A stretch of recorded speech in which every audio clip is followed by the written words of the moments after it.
You know how school's hard for kids at this age. Bye. Hey everybody, welcome back. Obviously she's not here today, but she wanted to pre-record a video, and so that's what we did. So I will tell you this, just behind the scenes, it takes us 3 or 4 takes to actually do those, because she sort of doesn't have an idea originally what she wants to talk about, and then finally we kind of get her to talk about something. So today we're going to be talking about chapter 13. And so just to recap where we were, Saul has became king, and last week Samuel gave a farewell address to the people of Israel, but it's not his goodbye, as we're going to see kind of almost immediately in chapter 13. And if there's any theme for this week, and it felt like there was a theme as I was kind of researching this and reading it, I think um, this is a story about faith or the lack thereof, and so we're really going to talk about what Saul did and what Saul did wrong, and talk about why that sort of is representative of his lack of faith. So starting at the beginning of verse 13, and we're going to read the entire chapter before we actually go through the rest of it.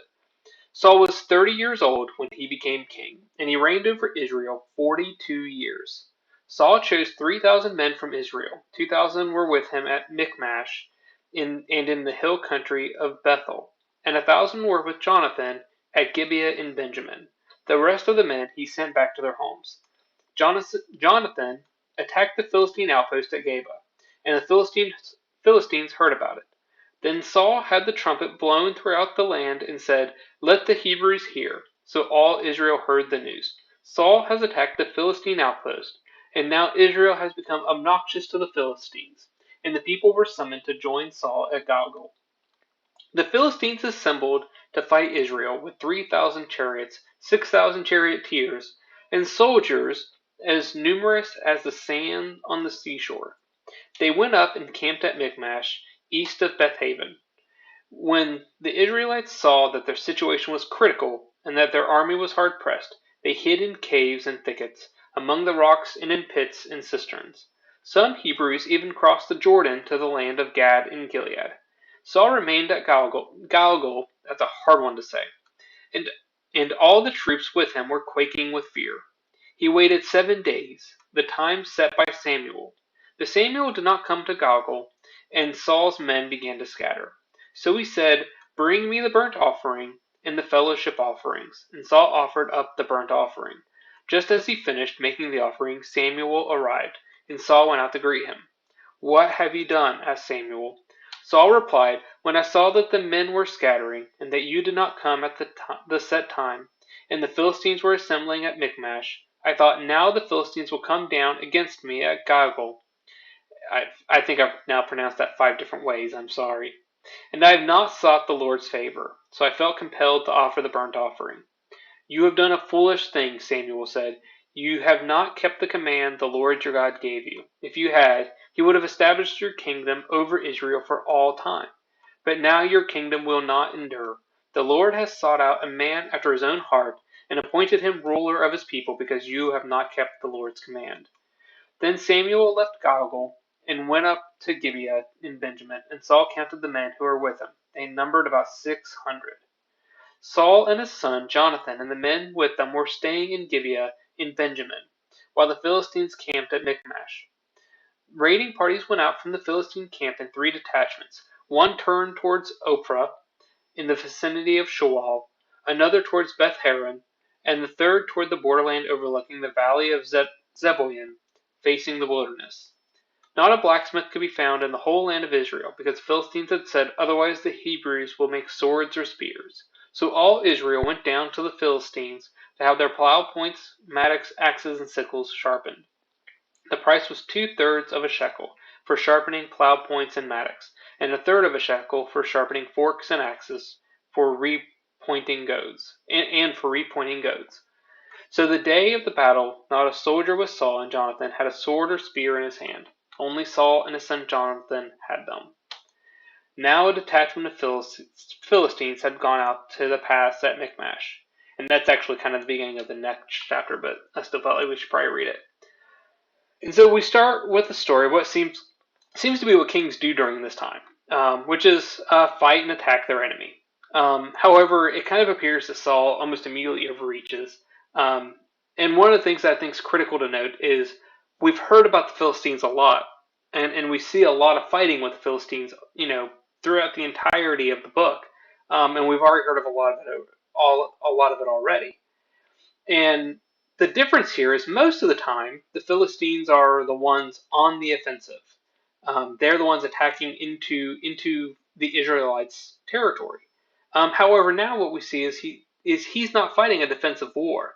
It looks like he's actually going on the offense, and either Saul or Jonathan or both of them, or Jonathan at Saul's command, starts to raid the Philistines. And I wonder if he was maybe either one of two things. He was either overconfident, thinking that no matter what he did, God would protect him, because he was God's chosen king over God's people, or he might have been underconfident still at this time with his position in Israel, and he felt that maybe he needed to go to war and fight the Philistines to help bolster his position. There's a lot of times where kings who feel domestically weak in their position will fight a battle because it's sort of the idea that everyone will unify behind the king whenever there's a crisis or a war. We even have a term for it now. It's called rally to the flag. I think that's the term we do it. And what we even see is like September 11th, our president, his approval rating, got up into the 80s, which is unheard of in modern day politics. And it's that rally to the leader of the country. And we kind of wonder if maybe, I wonder if maybe here he wasn't feeling a little bit, little underconfident about his position. And I think maybe that could have been it. But regardless, if he was overconfident, I think what he should have known was if it's not God's will, God's blessing is not going to be upon that, and we're going to struggle with that if we go outside of God's will. And so if he was overconfident, thinking he could do whatever he wanted because he was God's king, then he overreached, thinking, really, well, God will let me do whatever I want. I can do this. If he was underconfident, then he was showing really a lack of faith in God that God would hold him in his position.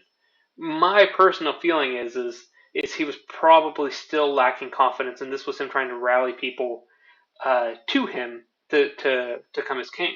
Remember, the thing that seemed to sort of reinforce him as king earlier was actually a battle as well. And so I think what we see here is maybe he's trying to kind of build that. And what we see is after Saul calls the army, the Philistines call up a massive army that results in Saul's army actually scattering.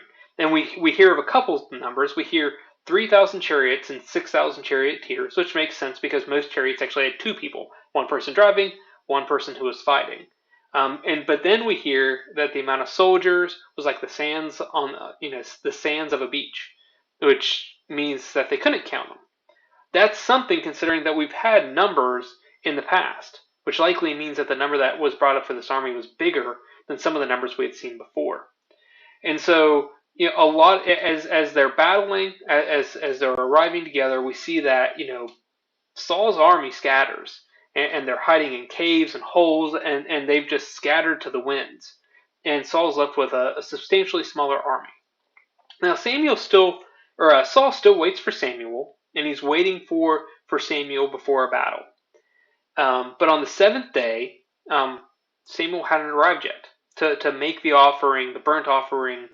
And what we see is Saul's confidence and his faith sort of gets shaky. And so before the Philistines can come to attack him, and not having faith in Samuel coming, and likely not having faith in God to bring Samuel to him, Saul makes the offering himself. And immediately upon doing the burnt offering, we all of a sudden see Samuel show up. And Samuel immediately goes, "What have you done?" And Saul said, "I was afraid. You hadn't came yet, and I needed God's blessing and God's offering, so I did it myself instead of waiting for you." And so what we see here is two things. One, we still see that Samuel must be in some ways the spiritual leader, the priest for the Israelites to God, because he still has that position where he's the one to do the burnt offering. It's not Saul, but it's Samuel.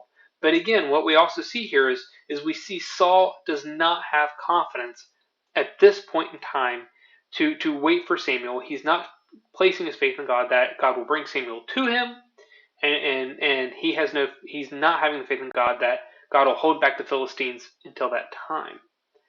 And so he's impatient, and he has a lack of faith, and he's showing to me qualities that are very unkingly for someone who should be the king of Israel.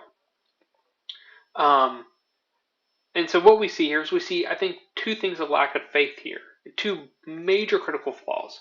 We first have Saul's lack of faith, probably in his own position, so he decides, I'm going to go start attacking the Philistines and get everyone behind me. And then he has a lack of faith in God to deliver him from the Philistines and waiting for the offering. And so when we come to the next area, and it's kind of a two-parter chapter for us, what we hear is that the Philistines start actually going into the country and raiding different parts of Israel, and they're having a very targeted approach. And what they're actually doing is they're seeking out and either killing or capturing all of the blacksmiths. Now, anyone who's kind of ever paid attention to any type of war strategy or anything, from the long-term plan, this is a genius approach of the Philistines. Because what it does is it's going to do two things. It's going to make it impossible for them to either repair or build weapons, and so it's destroying that particular critical point for Saul's army. And two, it's going to cripple their economy. Because remember, a blacksmith doesn't just do weapon building, but they're needed for plows, they're needed for axes, they're needed for mattocks, they're needed for pretty much every tool that you need. You're going to need a blacksmith to do it. And so they're going to cripple the economy of Israel at the same time. This to me would have to have Israel on their knees at this point. And what we hear of the solution right now for Saul's army is they start to sharpen all of their tools as a result. And then we hear that the only people left with Saul is 600 soldiers. Let's just think about what's happened to this army and what's happened to Saul in such a short span of a couple chapters. He's made king, but he doesn't want to be king. He's or at least he appears like he does, and he's very hesitant about it. He hides in the supplies. He kind of questions Samuel the first time that he talks about being king, saying, "Why would you say these things to me?" And then he has a moment where he defeats the Philistines, and he finally acknowledges that he's king. He reaffirms himself as king, and in fact becomes at least to a position of kingship where Samuel now feels like he can step aside and only be a spiritual leader, where before he was ruling all of Israel at this point. And literally in the next chapter, it sounds like we have Saul again lacking faith. And as a result, it appears that he starts attacking the Philistines, but immediately gets himself in a position where his army leaves him, and he's left with so few people that are still scattering that he goes ahead and does the offering himself instead of being patient and waiting. Saul is a man that, from a personality standpoint, Saul is such a person that's in and out. At times he seems like he's doing the right thing, and at times he is completely making the wrong mistake. And we're going to see this kind of throughout this entire chapter. But man, when he makes a mistake, he makes fatal mistakes to himself and to his family at this point in time. And so we see a man that just does not have confidence and faith, probably both in himself and in God. He's never settled in his position. He doesn't have that faith that God's going to keep him and sustain him. And I think for as we end this chapter and end this devotional today, I think that's probably something we all struggle with. I think it's hard for us to let everything go and have full faith in God that everything is going to be okay, and have patience for him and wait for his timing for everything that we want done. And there are times, I think, where in our Christian life and just in our walk in general, where we are like Saul. There's times where we show great faith, great bravery, and we walk the path.